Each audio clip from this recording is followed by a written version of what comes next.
I'm showing you how to replace the low beam on a 2006 BMW 325i.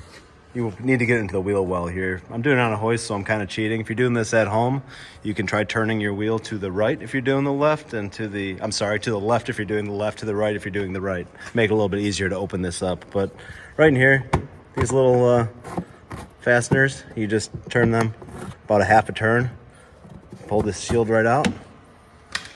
Then you can see this cover right here.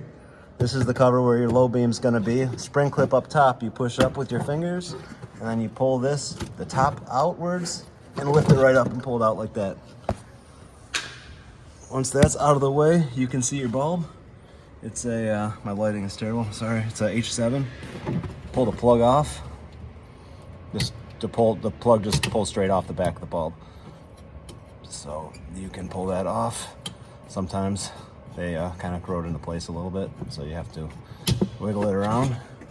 And then take the spring clip, take the top edge of it, push it inwards. The top edge of this spring clip, push it in like this, and then move it to the side, and that unhooks it. With that unhooked, you can take your bulb, pull it straight out like this. That just swings down. Try not to lose that spring clip. Sometimes they'll fall into the housing and you'll have to fish it out with a magnet, and it'll be a real nightmare.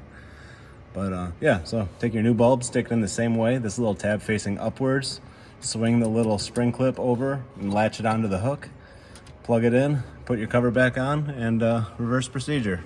Not too bad of a job. Thanks.